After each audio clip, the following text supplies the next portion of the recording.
ज्ञानार्थियों, हमारी वैभवशाली वसीहत के रूप में हमारे पास उपलब्ध लाखों करोड़ों ग्रंथ है। अभी थोड़े समय में पहले कुछ आर्टिकल्स पढ़ रहा था जिसमें इस बात का दावा किया गया था Paris, London, etcetera etcetera, Chicago आदि 20 बड़े बड़े नामी शहरों के द्वारा ये दावा किया गया था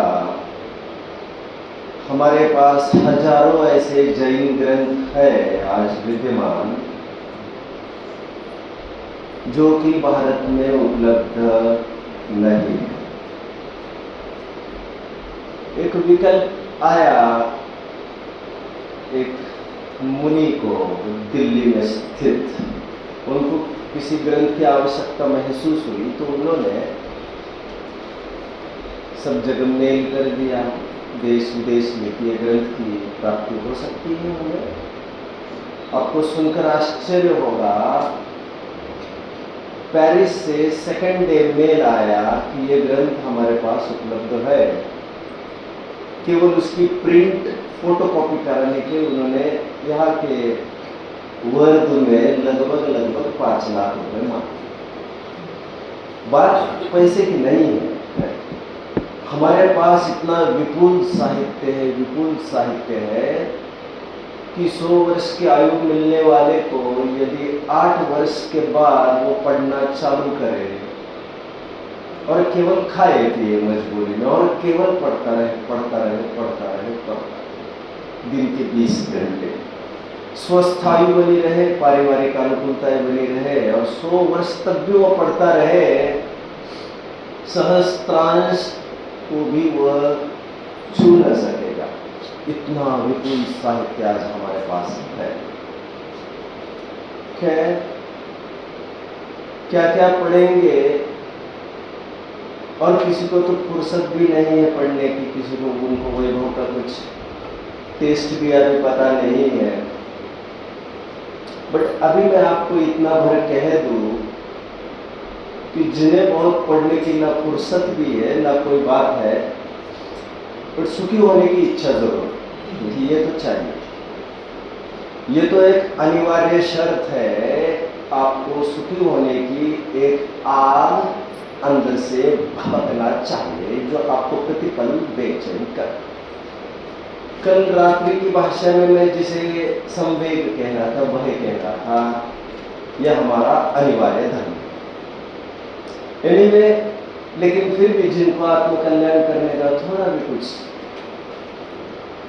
भाव हो रहा हो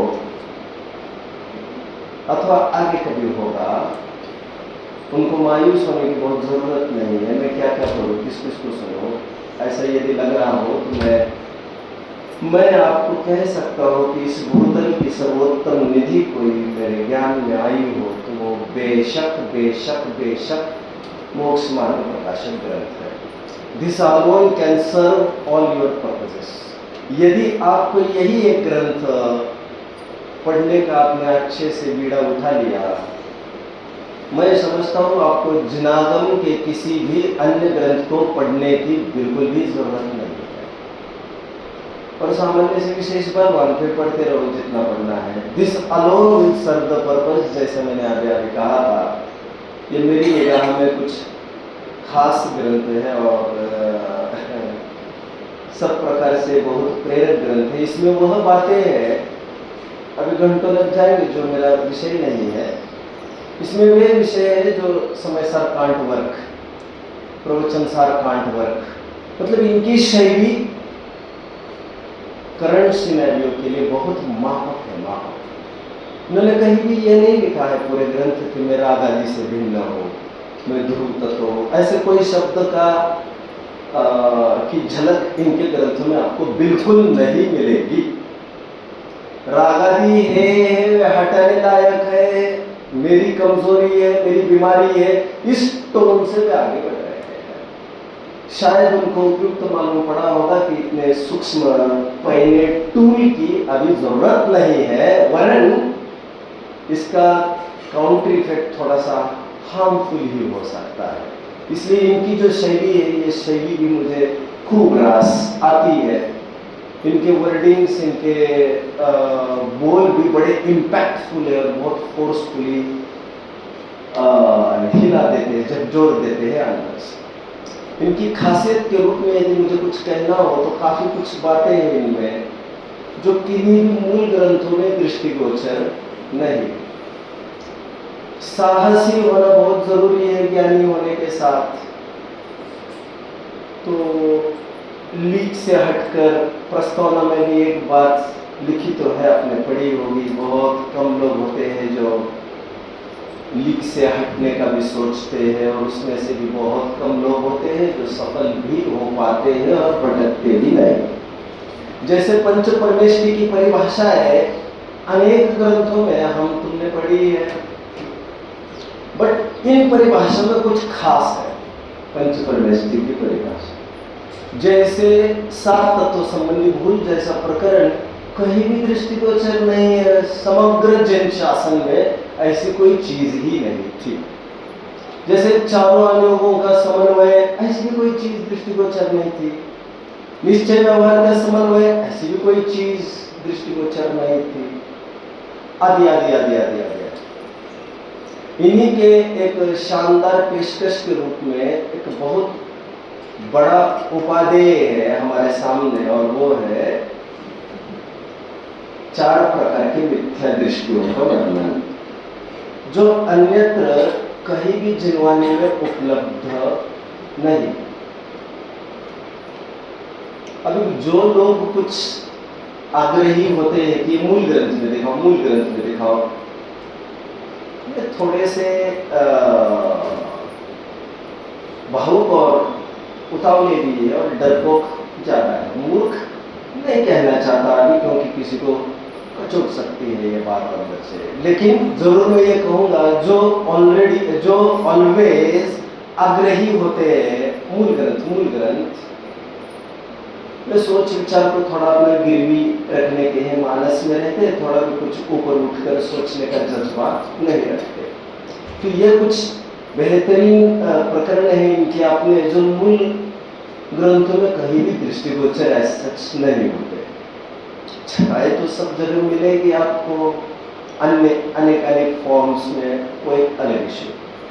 सातवें अधिकार में चार प्रकार की मिथ्या दृष्टियों का वर्णन पंडित जी ने यहाँ पर किया।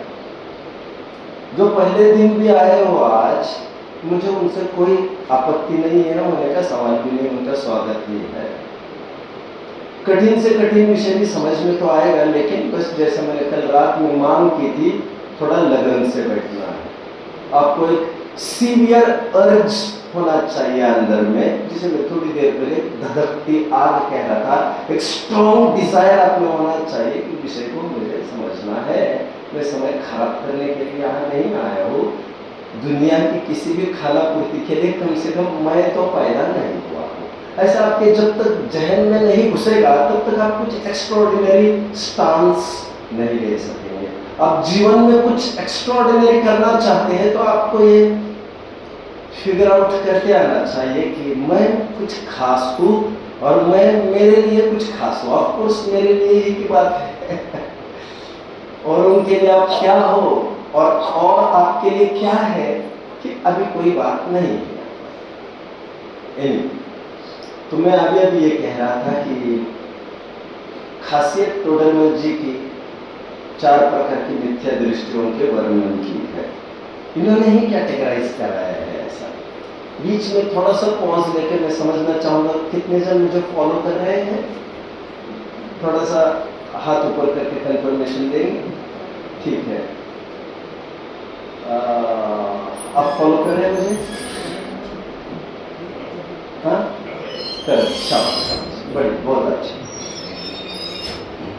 और बीच में आप हाथ भी उठा सकते हैं, कुछ समझ में नहीं आ रहा हो तो क्योंकि कोई प्रकरण की पूर्णता मेरा गंतव्य नहीं है। मेरा लक्ष्य ये है कि एक आध जन में समझ डेवलप हो तो वह अपने जीवन का सुधार कर सके। जहाँ पर भी मैं गलत प्रतीत हो वहीं पर मुझे टोक सकते हैं, हाथ ऊपर कर सकते हैं, संकोच बिल्कुल ना करें।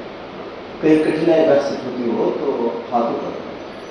तो मैं ये कह रहा था कि 4 प्रकार की मिथ्या दृष्टियों का निरूपण ये टोडरमल जी की कुछ खास पेशकश है। 4 प्रकार की मिथ्या दृष्टि कौन से है? निश्चयाभासी, व्यवहाराभासी, उभयाभासी और सम्यक सन्मुख मिथ्या दृष्टि।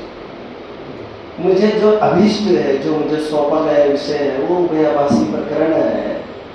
उभयाभासी मिथ्या दृष्टि का जो 248 के पेज से प्रोबेबली होगा। मैं थोड़ी सी भूमिका जमा रहा था अभी तक और अभी भी थोड़ी 5-1 मिनट शायद जमाता रहूंगा।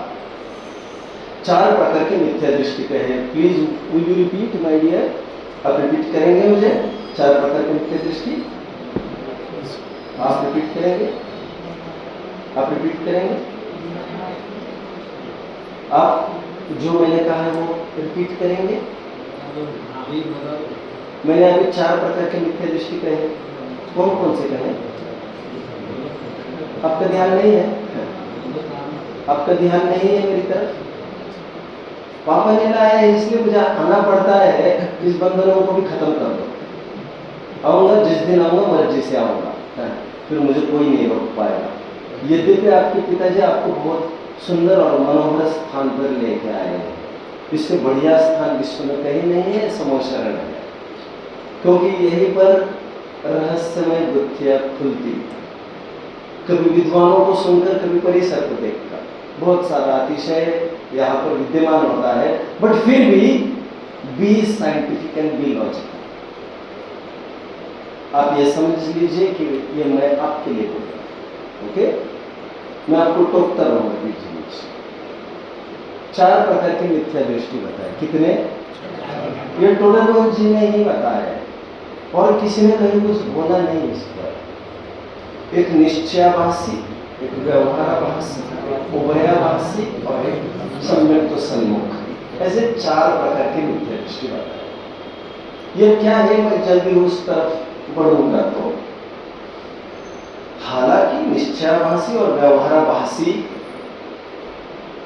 के मिलते जुलते शब्द है तो पंचास्तिकाय संग्रह की टीका अमृतचंद्र स्वामी, और अमृतचंद्र स्वामी के पक्के फैन है हमारे टोडरमल जी। अमृतचंद्र स्वामी जी पंचास्तिकाय संग्रह के समापन में निश्चयावलंबी और व्यवहारावलंबी जैसे शब्दों का प्रयोग करते पाए जा रहे। वो कथन वही से मूलतः पठनीय। टोडरमल जी को ये लगा कि निश्चयावलंबी वर्ड भी बहुत प्रिसाइज नहीं है, मेरा काम नहीं कर पाएगा। क्योंकि यह अवलंबन थोड़ी है, अवलंबन का भ्रम है, भ्रम। तो टोडरमल जी ने उस शब्द को इरेज करके अपना शब्द लॉन्च किया, निश्चयाभासी। इसे मैं समझता हूँ डेरी में। इसे जाते जाते काफी कुछ बातें शेयर करने की होती है। अब जानते हो आयलक ये शब्द मूल ग्रंथों में कहीं भी नहीं था। 500 वर्ष पहले पांडे राजमल जी ने पहली बार आयलक ये शब्द लॉन्च किया। कितनी डीलिंग होती है। अब धड़ल्ले से ये समझते आ रहे हो, आचार्य का आचार्य, ऐसा नहीं होता, ऐसा नहीं होता, ऐसा नहीं होता है। साहसी लोग होते हैं, वे अपने टर्मिनोलॉजीज खड़े करते रहते हैं, अपनी परिभाषाएं खड़े करते रहते हैं और वे पूरे आजाद है। ये आजादी उनकी जन समुदाय को सुखी करने की प्रेरणा ने उनको बहाल की है। ये प्रकृति प्रदत्त है। निश्चयाभासी शब्द टोडरमल जी को वहां से सूझा, तो निश्चयाभासी और व्यवहाराभासी को तो उन्होंने वहां से ले लिए वर्ड्स। बट जहां तक अमृतचंद्र स्वामी जी की अभी पहुंच नहीं हो पाई थी, उभयाभासी, टोडरमल जी ने वहां पर भी दौड़ लगा दी। टोडरमल जी को ये लगा कि जब आप्तमीमांसा में समनभद्राचार्य देव आप्तमीमांसा की कारिकाएं तो पढ़ी होगी, मैं मानकर चल रहा हूँ कुछ एक। कितने जनों ने आप्तमीमांसा की कारिकाएं पढ़ी है? देवानंद बोया न चामरादि विभूतया। हालत खराब हो जाएगी, इसलिए मैं थोड़ा सा शांति से ही काम लेता हूँ। मुझे बहुत दर्द है, बहुत पीड़ा है, जहाँ पर भी जाता हूँ खास स्वाध्याय रहता नहीं है। खास ये शब्द मैंने थोड़ा सा पहला दिन है इसलिए प्रयोग किया। आप्तमीमांसा की कारिका में अभी देखो ऑपरेशन थोड़ा पहला कर लेता हूँ, जहाँ पर सभी फेल होने की पूरी संभावना। उसमें युगल की चर्चा की। वो कौन सा युगल है, जरा कोई मुझे बताएगा? एक भाव और एक अभाव, इस युगल की चर्चा की। भाव एकांत मानेंगे तो अमुक आपत्ति आएगी। भाव एकांत पदार्थानां भावनामपन्नवात् सर्वात्मकं मध्यांत मसूर्तो मथावत। अभाव का एकांत मानेंगे तो ये आपत्ति आएगी। ये थोड़ा बेसिक है, थोड़ा घबराने की जरूरत किसी को नहीं है। मैं बहुत जल्दी टेक डाउन करूंगा और बहुत जल्दी नीचे उतर जाऊंगा, जमीन पर रहकर बात करूंगा। मैं थोड़ा सा आपको रेफरेंस देकर आपको टोडरमल जी का रुतबा बताना चाहूँगा। वहाँ पर अभाव एकांत और भाव एकांत की चर्चा की है आप्तमीमांसा के पहले अध्याय में। कितने जन को ख्याल में है ये? और तत्वज्ञान 2 में है ये। मैं अभी भी ये कहना चाहता हूँ समाज को, समाज के मुखियाओं को, कि वे ज्यादा दौड़े नहीं मूल ग्रंथ की ओर। समय सार आदि हमें पढ़ना है, प्रवचन सार पढ़ना है। वे फिलहाल जो भाग छपे हैं ना स्मारक ट्रस्ट से, बालबोध 1, 2, 3, वितराग विज्ञान 1, 2, 3 और तत्वज्ञान 1, 2, आप तो उन्हीं को पढ़ाते रहिए, उन्हीं को पढ़ाते रहिए, टेक्स्ट और उनकी विवेचिकाओं को आधार बनाकर। बेसिक कंसेप्ट क्लियर हुए बिना अध्यात्म की बातें केवल भावुक बनाती है, जो बेकार निरर्थक है। कभी कभी तो बिगाड़ भी देती है लोगों को, जो और अनर्थकारी। तो मैं रिकमेंड करूंगा कि भागों का अध्ययन करना चाहिए, कराना चाहिए। मूल जबानी ये सब याद करना चाहिए और कराना चाहिए। भाग कोई साधारण नहीं है। 10-15 जनों की टीम मिलकर ये सब भाग तैयार हुए थे, किसी इक्के दुक्के आदमी की देन नहीं थी। लौट के आते हैं वहां पर और एक एकांत की चर्चा है। कौन से एकांत की चर्चा है? 13वीं कारिका, याद है किसी को? उभय एकांत की चर्चा है। उभय एकांत मैं बाद में समझाने वाला हूं सर, आपको भी समझ में आएगा। समझना हो तो आपको भी पूरा समझ में आएगा। आपकी उम्र क्या है? 8 साल की। सेकेंड में हो, थर्ड में हो। वहां पर भाव एकांत और अभाव एकांत के साथ और एक एकांत की चर्चा। वो कौन सी? उभय एकांत। टोडरमल जी की निगाह वहां तक दौड़ी और वहां का शब्द उन्होंने उठा लिया, और उभयाभासी भी एक लॉन्च करना उनको जरूरी लगा। मैं थोड़े ट्रेसेस आपको पहले बताए जा रहा हूँ। संभवतया इसके बाद का प्रकरण एकदम सीधा सरल रास्ता है। फिर अचानक कोई कुछ बात बन जाए तो एक बात आ जाए। तो टोडरमल जी ने इस प्रकार 3 प्रकार की मिथ्या दृष्टियों का वर्णन किया: निश्चयाभासी, व्यवहाराभासी, उभयाभासी। और एक नवीन कल्पना हुई उनकी कि और एक प्रकार की मिथ्या दृष्टि होते हैं, सम्यक तो सन्मुख मिथ्या दृष्टि। इस प्रकार 4 प्रकार की मिथ्या दृष्टि की चर्चा की। ये तो सब टेक्निकल बातें हुई, कई जनों के सिर पर भी गई होगी, और कई जन ऐसे होंगे जो सिर में लेना भी नहीं चाहते होंगे। उनके लिए तो मैं जरूर तरस खाऊंगा और फिर ही आगे बढ़ूंगा। समझ में नहीं आना कोई अपराध नहीं है, समझने की इच्छा नहीं होना बहुत बड़ा अपराध मैं समझता हूँ। तुम ज्ञान के भंडार हो, ज्ञान के सभी फ्लड गेट्स तुमको खुले रखने चाहिए।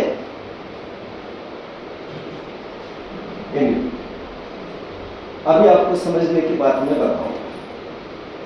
क्या है ये निश्चयवासी व्यवहाराभासी और जिसकी तरफ बढ़ना है सर्वभयाभासी और सम्यक तो सन्मुख मिथ्या दृष्टि। आइए पहले मैं इनको एक सरलतम उदाहरणों से आपके गले उतारने की कोशिश करता हूं। जैसे ही पता चला कि केला स्वास्थ्य के लिए बड़ा लाभदायक है, ऐसी कोई कल्पना करिए किसी व्यक्ति की जिन्हें केला खबर ही नहीं थी।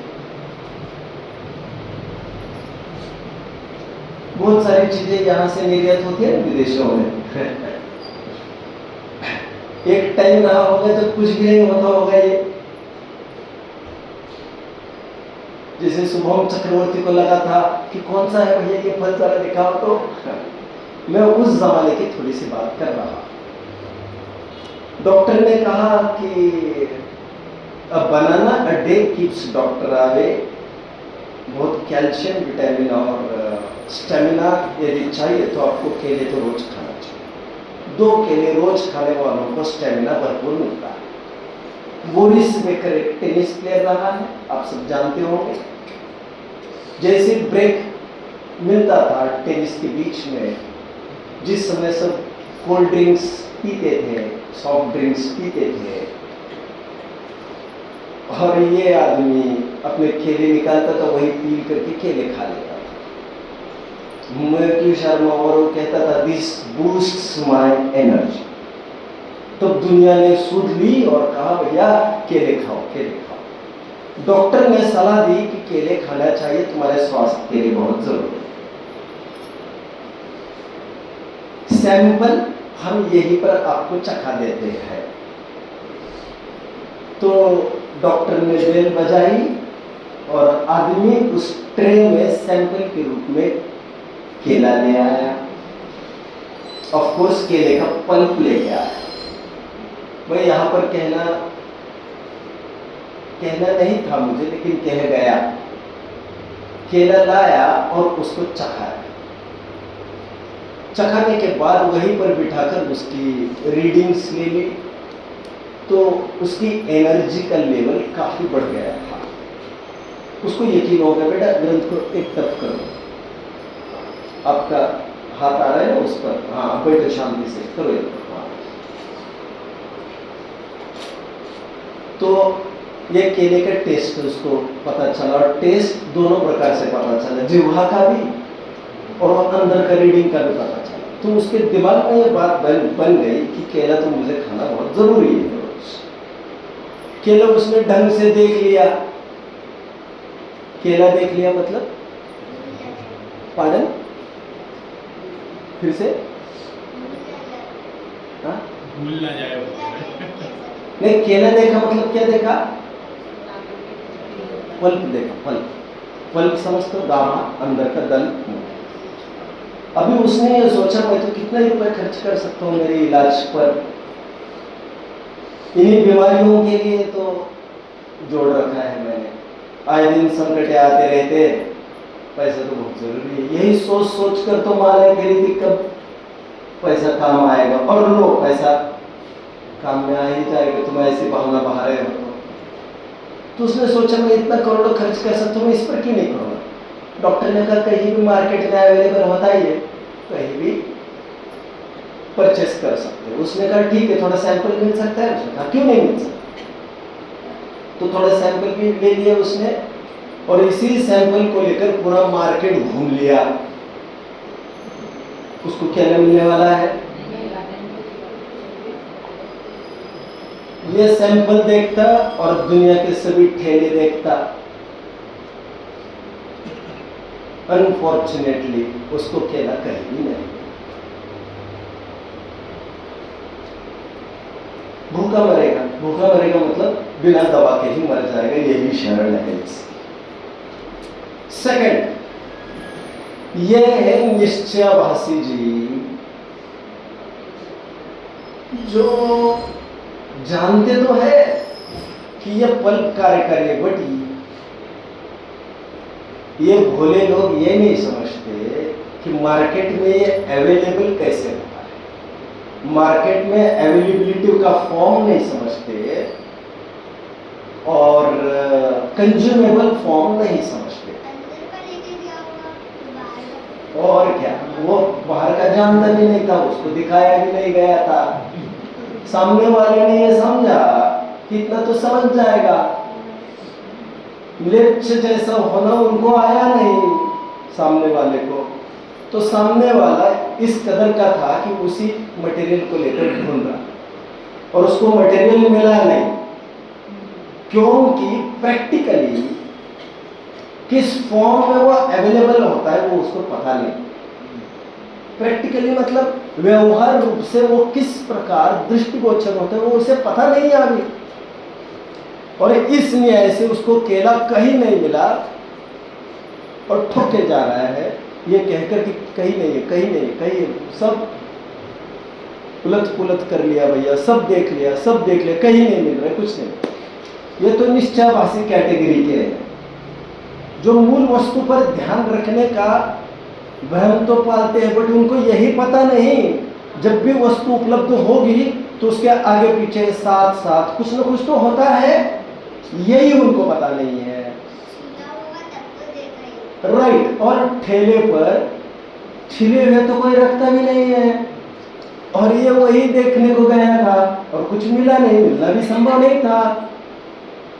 और कोई लोग चिल्लाते तो केले केले, तो उसको समझता था ये धोखाधड़ी चल रही। एनीवे ये तो निश्चयवासी लोग। कान में जाकर, दुकान में जाकर। दूसरा, उसने यह सोचा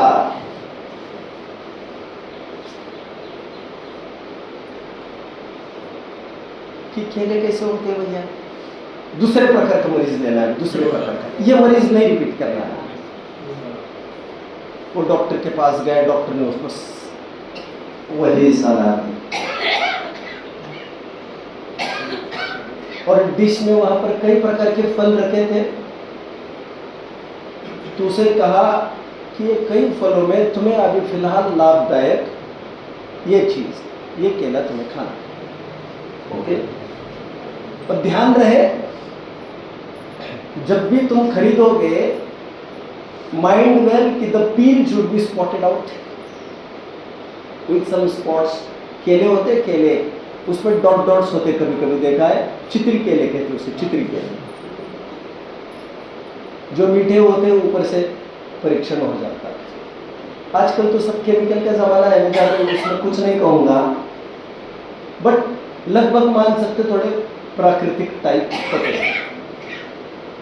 तो उसको वो फीचर दिखाए, फीचर ध्यान रखना, कभी कभी केवल पीलापन रहेगा, लेकिन तुम्हें पीला विथ डॉटेड ही लेना है।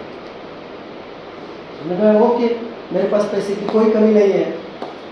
अभी जब वो मार्केट में गया परचेस करने के लिए, तो उसने एक ठेले के नीचे इतने सारे देख लिए, इतने सारे देख लिए, पील्ड आउट, पील छिलका छिलका, समझ रहे हैं ना। अच्छा सब कितने में मिलेगा, कितने में, फ्री में ले जाओ, उसने कहा। अब ये दूसरा भोला जीव ऐसा है, कहते यही केला, मेरे धोखा नहीं है भैया, मैंने देखा है, अपनी आंखों से देखा है। वो यही नहीं समझता आंखों से देखा है इसीलिए धोखा हो रहा है, लेकिन वो दलील ये दे रहा है धोखा इसीलिए नहीं है क्योंकि मैं आंखों से देख चुका हूं इसे। केले तो यही थे, ऐसे ही थे, ऐसे ही थे भैया, पैक कर दो, आप पैक कर दो, पैक कर दो, जितना चाहे चार्ज ले लो। घर पर आकर छिलके छिलके खा जाता है और उसे पोषक तत्व की प्राप्ति नहीं। ये तो केले का उदाहरण लिया है, काश मेरे सामने ऐसा उदाहरण होता जो छिलका कभी कभी एडवर्स इफेक्ट कर जाता है। मैं उलझना नहीं चाहता, कहते हैं ना जैसे बादाम है, उसको भिगोई जाए तो फिर उसका छिलका एडवर्स इफेक्ट करता है, तो उलझना नहीं चाहता। तो इसलिए कहा जाता है भैया वो तो नुकसान करेगा छिलका, तो वो छिलका ही कोई खाता रहे उसको, तो उसको तो पोषक तत्व तो मिलने का सवाल ही नहीं, वो तो ही विल गेट लॉस। तो दूसरे प्रकार के व्यवहारवासी वे लोग हैं, वे मिथ्या दृष्टि है, दिखने पर ही पूरी आस्था रखे, ऐसा कहा है हम ऐसा ही करें, उसका इंटरनल जिस्ट अंतरंग रहस्य वे समझते नहीं। इस बात से बेखबर है कि कभी कभी पीला दिखने वाला का केला भी अंदर से कच्चा हो सकता है। केमिकल से पकाने पर तो ऐसा ही होगा, कलर बदल गया और अंदर का केला वैसे का वैसा कच्चा जैसा। ऐसा हैव यू नोटिस एवर? और कभी कभी उल्टा भी होता है, बाहर का पील छिलका हरा और अंदर का केला एकदम पका। ऐसा भी देखा होगा। तो ये कोई थम्स रूल नहीं था, लेकिन मोटे मोटे अनुमान पर उसको ऐसा परिचय कराया गया था। अब वो ऐसी लाइन में जाकर खड़ा हुआ, यदि कि पीले कवर वाले केले बट केमिकली पकाए हुए हैं, तो वो तो उसको नुकसान करेगा। फॉलो कर रहे आप? एक द्रव्यलिंगी मुनि है, द्रव्यलिंगी मुनि समझ में आता है, अथवा बाहर में भेष बराबर ओढ़े हुए है बट अंदर में उसका कुछ रहस्य नहीं समझता।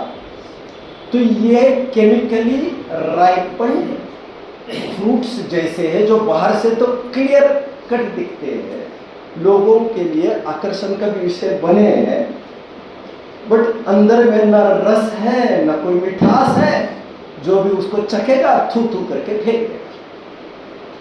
व्यवहाराभासी मैंने आपको बताया, व्यवहाराभासी वे है दोज हु इंसिस्ट ऑन पील, जो आग्रही है छिलके के ही और छिलके को ही चबा जाते हैं और उल्हाना देते हैं डॉक्टर्स को ये कहकर कुछ फायदा नहीं हो रहा है, बहुत चक्रे काट ली लेकिन काम नहीं बना।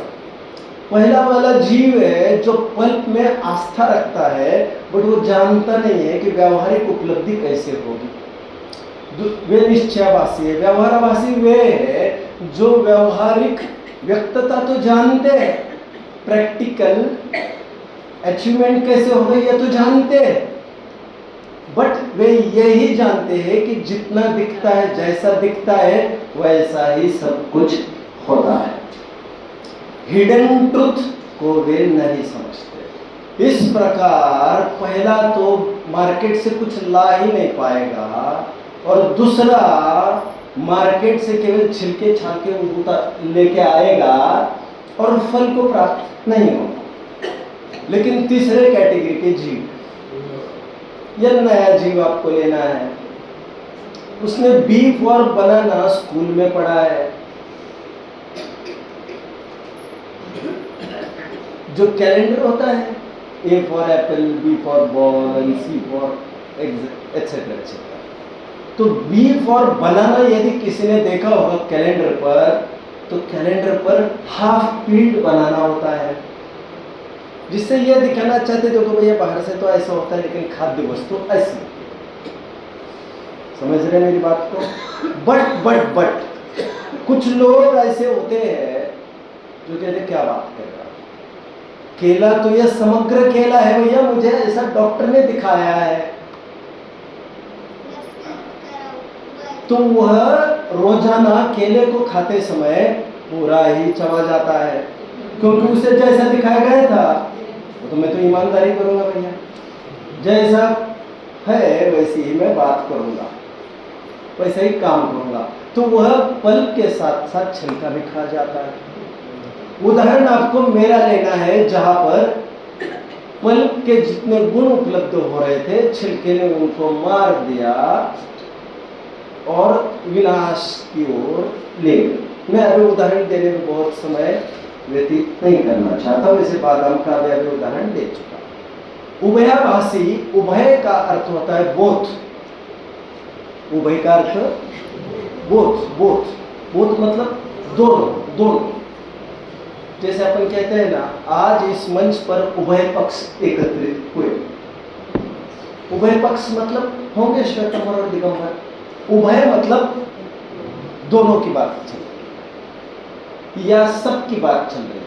तो उभयाभासी मिथ्या दृष्टि दोनों पक्षों को, छिलका पक्ष को और दल पक्ष को बराबर वेटेज देकर, बराबर महत्व देकर, दोनों कार्यकारी है जानकर, दोनों उपादेय है जानकर, मैं नाइंसाफ नहीं कर रहा हूं, सच्चा इंसाफ मैं ही कर रहा हूं, ऐसा जानकर केला खाकर भी उसके लाभ के बजाय उसके हानि को उठाता जाता है और हंस भी रहा है, पल्प खाने वालों की तरफ देखकर और छिलका खाने वालों की तरफ देखकर, दोनों की तरफ देखकर हंस रहा है और कह रहा है देखो ये तो गए और ये यहाँ से गए और मैं तो ऐसा हूँ, मैंने दोनों का संरक्षण किया है इसलिए मुझे तो नुकसान नहीं होगा, ऐसा मानता हुआ भी दोनों के माइनस पॉइंट्स अपने में ले लेता है और नुकसान को प्राप्त होता है। ये है उभयाभासी मिथ्या दृष्टि। इसकी चर्चा मैं जल्द ही करूंगा। तो किसी को कोई डाउट यहाँ तक आप समझ रहे हैं? What is a good name? घर का रागी। स्कूल का वैराग्य, गजब का नाम है, बहुत अच्छा। चौथी मिथ्या दृष्टि की बात करता हूं। चौथा मिथ्या दृष्टि वो है जो तीनों की स्थितियां बराबर समझ रहा है और चौथा वो जानता है कि अवेलेबल फॉर्म, उपलब्ध रूप केले का ऐसा है, छिलके सहित है। थोड़ा भी छिलका निकला दिखेगा तो उसको कोई खरीदेगा भी नहीं, हाँ या ना? तो वो जानता है उपलब्ध मार्केट में केला इसी रूप में हुआ करता है। बट जो समझदार लोग केला केला स्वाददायक है ऐसा जो संकेत कर रहे हैं वो अंदर के पल्प की तरफ का है। मार्केट में उपलब्ध दोनों केले के नाम पर होंगे, पैसा भी दोनों का देकर लाए जाएंगे, कहा भी जाएगा दोनों तरफ से। बट घर पर आते ही जब भी खाने का प्रसंग आएगा तो छिलका छिलके के स्थान पर और पल्प के स्थान पर सेवनीय चीज इसमें केवल दल ही है, केला। ऐसा जानता हुआ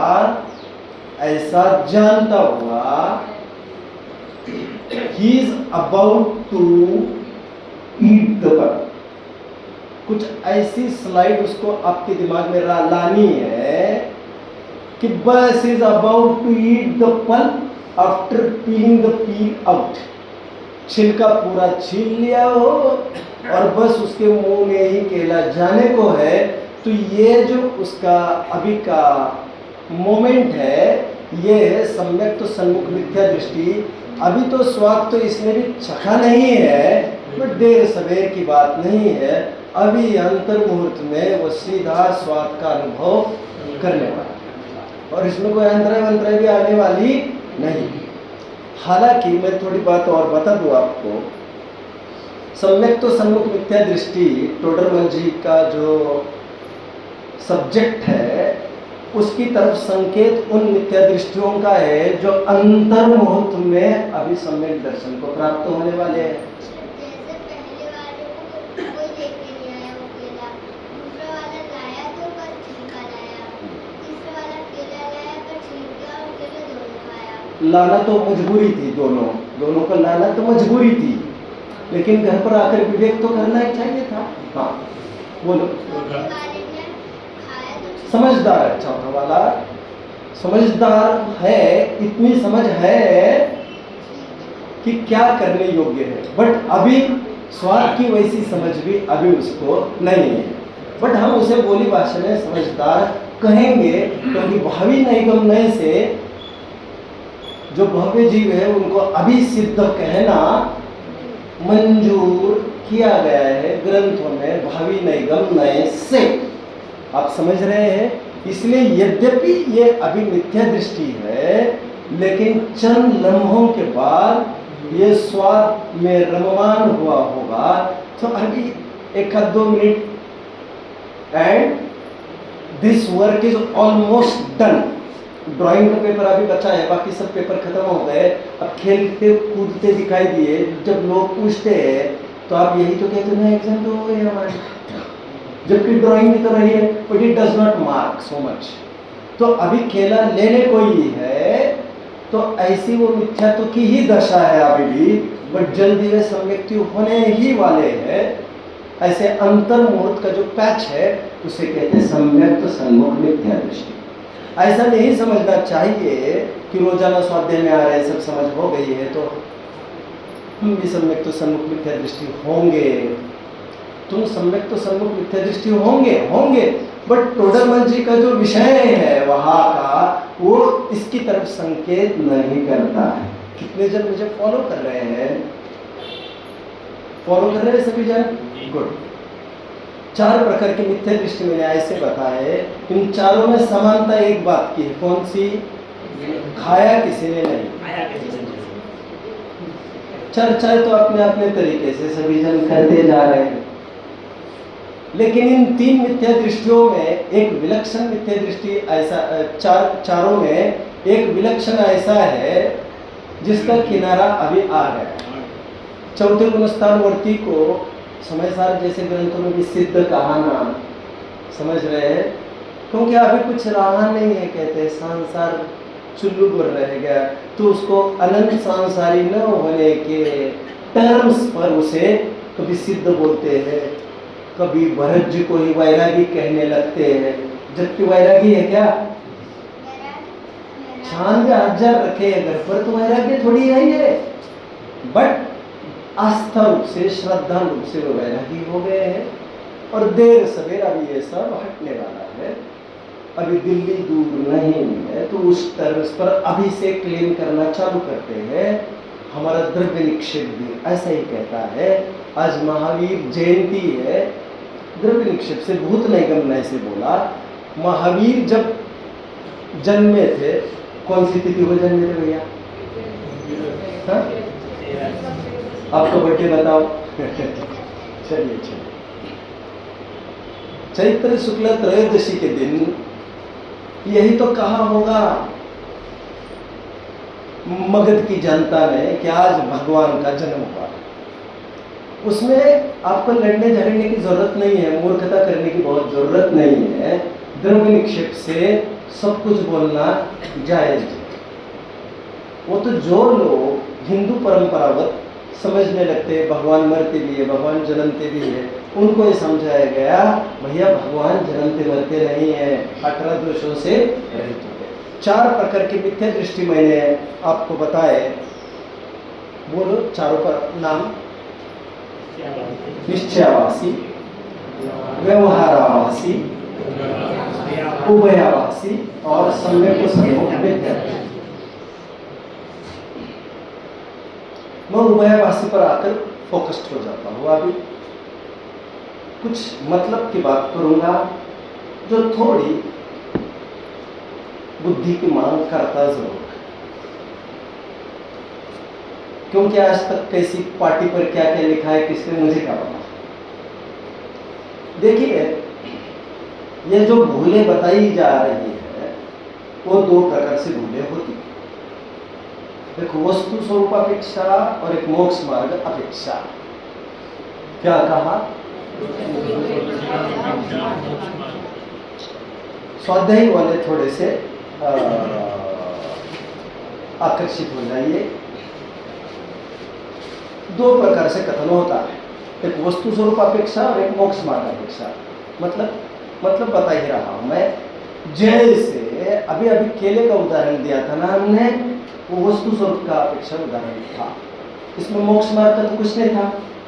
मतलब बता रहा हूं, जैसे फॉर एग्जाम्पल वस्तु स्वरूप, जैसे मैं चारों मिथ्या दृष्टियों को दोनों प्रकार से घटित करके दिखाता हूं, वस्तु स्वरूप अपेक्षा और मोक्ष मार्ग अपेक्षा। जैसे निश्चयावास, वस्तु स्वरूप अपेक्षा व्हाट डज ही डू? वो जीव को ही जीव मानता है। तो इसमें दिक्कत क्या है भैया? वो व्यवहारिक रूप समझता नहीं है, अनुरूप व्यवहार वो समझता नहीं है। तो जीव कुछ खाता नहीं, पीता नहीं, और वही समस्या है जो 46वीं गाथा की टीका में आराइज की गई है। जैसे कोई राख को मसल दे, समझ में आ रहा है? प्रसिद्ध उदाहरण है। तो उसमें क्या है, जीव का तो कुछ होता ही नहीं है। यह वस्तु स्वरूप अपेक्षा भूल है उसकी। मोक्ष मार्ग अपेक्षा क्या भूल है उसकी? आत्मा का आश्रय ही आत्मानुभवन ही मुक्ति का उपाय है। क्रिया में चल भग जाए यहां से, क्रियाओं को बिल्कुल प्रश्रय नहीं देना। ये दोनों बातें समझ गए आप अच्छे से। मैंने वस्तु स्वरूप अपेक्षा बताई और एक मोक्ष मार्ग अपेक्षा बताई। I hope you are understanding that. मोक्ष ये मार्ग कहा करते हैं कि मेरा वैराग्यवान वैराग्य का वीर बन। कोई बात नहीं बेटा, इजी नाउ, इजी। मैं आपको दूसरी बात कह रहा हूँ, शांति से सुनिए। अभी क्या कहा मैंने, पूछूंगा मैं। दो बातें कही, एक वस्तु स्वरूप अपेक्षा और एक मोक्ष मार्ग अपेक्षा। चारों मिथ्यात्वियों की भूल दोनों प्रकार से प्रवृत्त होती रहती है। वस्तु स्वरूप अपेक्षा मतलब वस्तु तो केवल चैतन्यमय वस्तु ही मूल आत्मवस्तु थी। जीव तो उतना ही था, वो उसी को सब कुछ मानता है, किसी प्रकार का रिलेशन इसके साथ समझता ही नहीं। इसलिए वो इस बात को भी नहीं समझता कि इसके हनन में जीव के भी प्राण का पीड़न होता है। यद्यपि जीव का वैसा हनन नहीं होता जैसे शरीर का हनन होता है, बट उसके प्राण पीड़न होते तो है अंदर में। ऐसी वो रिलेशनशिप नहीं जानता है और वो एकांत इस रूप में मानते हैं जीव तो यही है, वो सब जो दिखाई ये सब कोई जीव नहीं। ये वस्तु स्वरूप अपेक्षा बात थी। मोक्ष मार्ग अपेक्षा वो ये समझता है ये व्रत तप शील आदि जितनी बातें कही है ग्रंथों में भी, वो सब ग्रंथ नहीं है, ग्रंथाभास है, मिसगाइड किया गया है, मिसगाइड। और ये लोग वहां पर आकर्षित हो। सच्चा ग्रंथ तो यही है, समय ऐसा वो ये मानता है। इसीलिए इसने कहा आत्मानुभव करो, वो मोक्ष मार्ग है। क्या पानी छान कर पीने की बात करते हो तुम, क्या किसकी बात करते हो, ये सब this is of no use, this is all बकवास। उसके लिए लॉजिक भी वो खड़ा करते, शेर कौन सा पानी छानता होगा भैया, बड़े जी क्या छान छान कर निकलते होंगे क्या भैया। ऐसे इलॉजिकल बन जाता है वो। हालांकि निश्चयवासी के प्रकरण में ही टोडर में जो चेतावनी देते हैं उसको कि भरत आदि के उदाहरण दे कर यदि स्वच्छंद प्रवृत्ति करेगा तो तीव्र आश्रमण तो प्राप्त होगा। उनकी परिणति कैसे होती है ये हम तुम्हें नेक्स्ट एपिसोड में सब बताएंगे। मोक्ष मार्ग अपेक्षा क्या भूल करता है निश्चयवासी? आत्मानुभवन ही मोक्ष मार्ग है ऐसा मानकर संतुष्ट हुआ है। कोई यह नहीं जानता कि इस लेवल पर पहुंचने पर बाहर में ऐसा ऐसा होता है। होने का भी उसको एहसास नहीं है, होने का ज्ञान नहीं है। तो जो पैरामीटर था, नापने का परिमाण था, जो मीटर था, थर्मोमीटर था, वो थर्मोमीटर को ही इसने फोड़ दिया है। और थर्मोमीटर इसका अपना अपना ही है, हमको कछु परिग्रह ना है। जो बनारसी दास जी पर हालत बीती थी, कपड़े उपड़े उतार देते थे, नाचते थे, नग्न होए चारों जने बंद कोठरी माही, नृत्य करत है और कहत है हमको कछु परिग्रह नाही। तो इस प्रकार दोनों प्रकार से वह वस्तु स्वरूप अपेक्षा भी और मोक्ष मार्ग अपेक्षा भी वो डाइवर्ट हो गया, मार्ग से निष्क्रमण कर गया, बाहर निकल गया। निश्चयवासी की इस प्रकार दो भूले वर्तती। ये थीम आपको समझना बेहद जरूरी है, जो मैंने आगे अभी बताया, वस्तु स्वरूप अपेक्षा और मोक्ष मार्ग अपेक्षा। आगे बढ़ता हूं। व्यवहारवासी की क्या भूल होती होगी, कोई बताएगा मुझे? वस्तु स्वरूप अपेक्षा क्या भूल करता होगा? यहाँ लिखा है महावीर कंचन वर्णी थे, यहाँ लिखा है महावीर वज्र वृषभ नारद संगन वाले थे। जितने भी बाहर से फीचर्स कैटेगराइज कराए गए, बताए गए, वो उन्हीं को अपना रूप मानता है, सब कुछ मानता है। तो ये वस्तु स्वरूप अपेक्षा व्यवहारवासी भूल कर जाता है। बहुपुण्य पुंज प्रसंग से मानव हुए मानव, हाँ मैं मानव, मैं मानव, मैं मानव, मैं मानव, मैं मानव, समझ में आया? भैया इंद्रियों की पूर्णता बड़ा दुर्लभ है। इंद्रियों की तुम्हें प्राप्ति हुई है, तुम संगी हो, नसीब है तुम्हारा। तुम्हें कर्णेंद्रिय भी मिली है, नसीब है तुम्हारा। हालांकि मिली है मैं तो बहुत बड़ा रहस्य छिपा था, लेकिन वो इस बात को नहीं समझता, क्योंकि जो मिली है वो स्वरूप में तो नहीं होती ना। बट ये नहीं हो, ये समझता मैं पंचेंद्रिय, मैं तरस इस प्रकार अपनी आइडेंटिटी बनाता है, इस प्रकार वस्तु स्वरूपापेक्षा व्यवहारवासी इत्य दृष्टि हो जाता है। मोक्ष मार्ग अपेक्षा क्या भूल करता होगा? 252 पेज पढ़कर आ सकते हैं। मोक्ष मार्ग के दर्शन का जीवन टाइम पास के लिए नहीं मिला है। मुझे आदत विद्यार्थियों को पढ़ाने की होने से मैं डायरेक्ट फाउंडेशन से ही प्रकरण को उठाता हूँ। भावुक करने में आस्था नहीं रखता हूँ, भावुक होता भी कभी भी नहीं। भावुक होने के दुष्परिणाम भी मैंने दुनिया में देखे खूब है, खराब खराब। तो एनीवे व्यवहारवासी की क्या भूल होती होगी मोक्ष मार्ग अपेक्षा? ये मेरा प्रश्न था। कोई कुछ बोलेगा? व्रतशील संयम को मोक्ष मार्ग मान बैठता है और स्वरूप स्थिरता आदि का कंसेप्ट उसके ज्ञान में नहीं, क्योंकि उसने पढ़ रखा है तत्वर सूत्र में आश्रव निरोध संवरा, ये सूत्र भी पढ़ा है और आगे का भी सूत्र पढ़ा है, स गुप्ति समिति धर्म अनुपेक्षा परिषद चरित्र आदि। तब सा निर्जराष्ट्र भी पढ़ा है उसने और साथ में ये भी सूत्र पढ़ रखा है उसने, अनुष्ठान आमोदर्य वृत्ति परिसंख्यान आदि आदि। तो उसके दिमाग में ये बहुत अच्छे से बैठ गया है कि आज मेरा उपवास का तात्पर्य इतना ही है, मुझे खाना नहीं। मोक्ष मार्ग अपेक्षा ऐसी भूल कर जाता है व्यवहारवासी की। मैंने बात पकड़ रहे बेटा?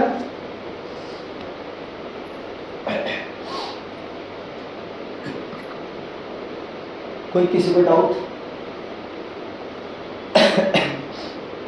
मैं मेरी समस्या में किसी को स्वतः विवाह भी नहीं देख सकता, तो और बोले बिना कुछ रहा भी नहीं जाता। संकोच तो होता भी नहीं बोलने में, बोलना तो चाहिए ही। वो वक्ता ही नहीं है जो श्रोताओं की कमियों को फोकस ना करे। उभयवासी क्या भूल करता होगा? सीधी बात है, वस्तु स्वरूप अपेक्षा और मोक्ष मार्ग अपेक्षा क्या भूल करता होगा? वैराग्य। वस्तु स्वरूप अपेक्षा क्या भूल करता होगा?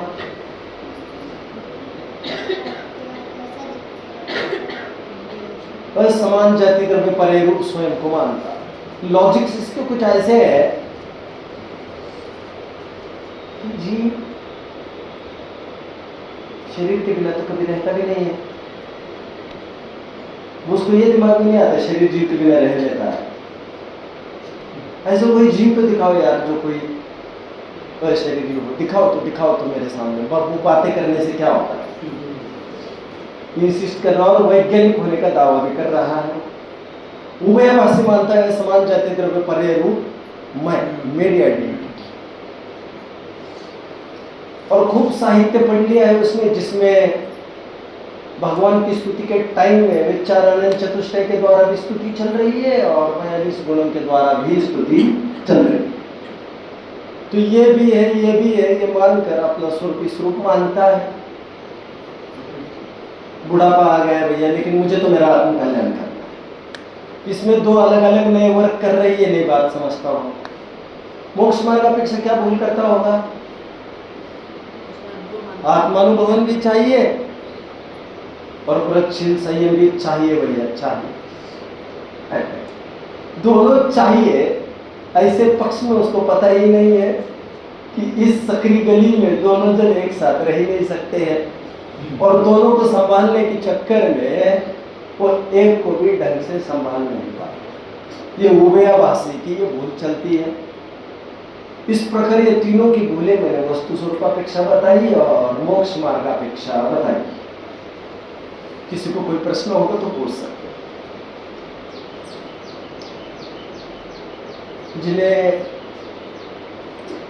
थोड़ी इंटरेस्ट डेवलप कराना हो वे थोड़ा प्रकरण पढ़ के आए, निश्चयवासी व्यवहारवासी भी पढ़कर आए, समय का सदुपयोग करे। कुछ प्रश्न हो तो पूछिए, लेकिन प्रमादी न रहे। अब मैं कितनी प्रेरणा कर सकता हूँ? चलिए, किसी को कुछ प्रश्न हो तो पूछ सकते। थोड़ा बहुत समझे बेटा? ठीक। एक बात और, सब कुछ आज ही समझ में आएगा ऐसी अपेक्षा नहीं रखना। सब कुछ अभी के लिए होता है ऐसा नहीं होता, कुछ बात के लिए भी होता है। सुनना आज और समझना बाद में, कुछ ऐसा भी होता है। कुछ चीजें बार बार सुनने की जरूरत नहीं मांगती, एक बार सुनने के बाद बार बार सोचने की जरूरत मांगती। एक बार सब कुछ अभी समझ में आना चाहिए ऐसा नहीं होता, और सब कुछ मेरे ही लिए है ऐसा भी नहीं होता। ये 1-on-1 नहीं चल रहा है सेशन, कुछ दूसरों के लिए भी होता है। किसी को समस्या नहीं होगी, मैं तो छान कर पानी पीता हूं। पड़ोसी मतलब तुम्हारे नाते पोती की बात चल रही है, तुम्हें समझ नहीं आ रही? तुम्हारी वंश परंपरा धराशायी हो रही है, बंटाधार हो रहा है।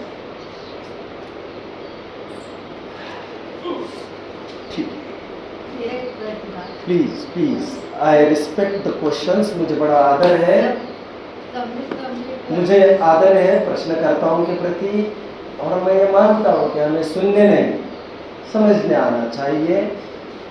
मुझे आकर्षण सुनने वालों के प्रति नहीं है। इनमें से 50-50 साल भी हुए होंगे सुनते सुनते, समझने की धगज होना चाहिए। और feel bold to ask anything, सवाल पूछिए।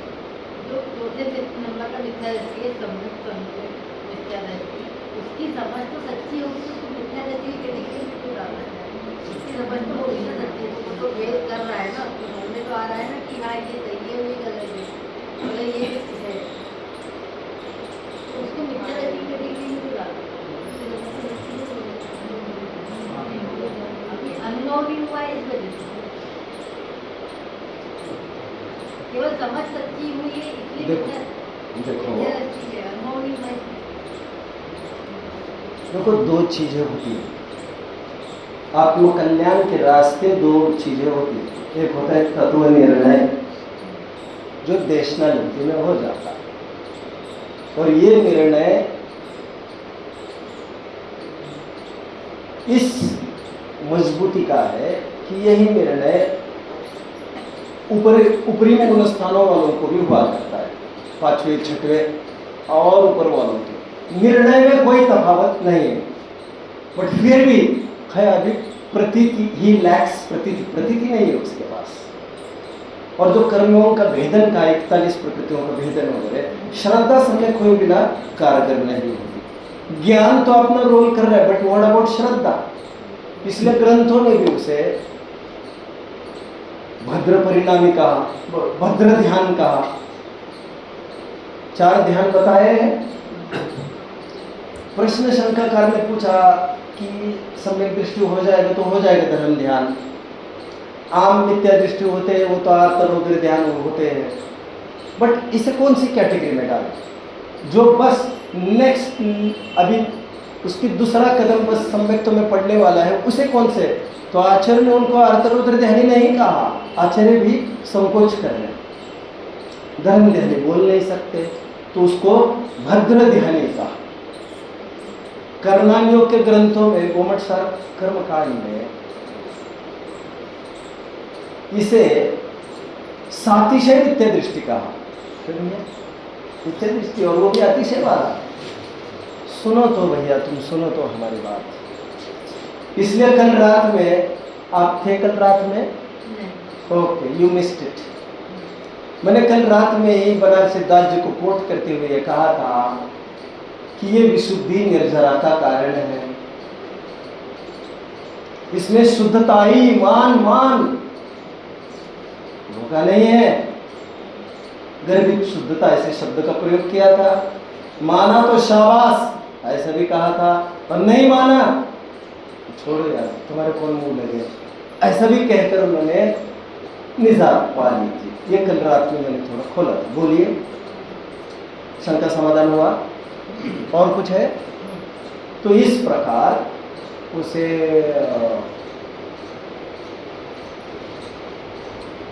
आगमाश्रित सम्यक दृष्टि, आगमाश्रित सम्यक ज्ञानी तो कहेंगे, बट अनुभवाश्रित सम्यक ज्ञानी नहीं कहेंगे। इस प्रकार सम्यक ज्ञानी के भी दो भेद पड़ जाएंगे, सम्यक दर्शन के भी दो भेद पड़ जाएंगे, व्यवहार और निष्ठ। ठीक, हाँ,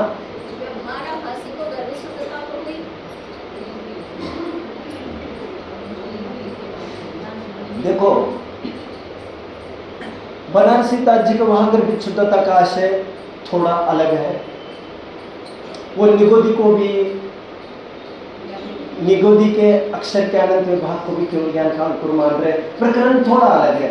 परंतु यदि मोटे मोटे तौर पर आप मुझे पूछ रहे होंगे तो हाँ, ऐसा मेरा उत्तर है। आप ये मान सकते हैं कि उसको गर्भित, जो व्यवहाराभासी उसको गर्भित शुद्धता हो गई। इसीलिए I am exceeding my time, I am very sorry. कल मैं 5 मिनट पहले पड़ाव डाल दूंगा मेरा, जिससे मैं प्रश्नों को आमंत्रित कर सकूं। इसलिए ग्रंथों में लिखा है निश्चयाभासी मर के नरक में ही जाता। अच्छी भाषा में बात करता हूं। व्यवहाराभासी मर के देवगति में ही जाता है, बहुत अच्छी भाषा में स्वर्ग में ही जाता है। निश्चयाभासी की तो कोई खैर नहीं, उसके लिए तो नीचे ही डंपिंग होगा उसका, वो तो नरक में ही जाता है। इस न्याय से हम कह सकते हैं कि उसमें भूमिका पनप रही। ठीक, चलो।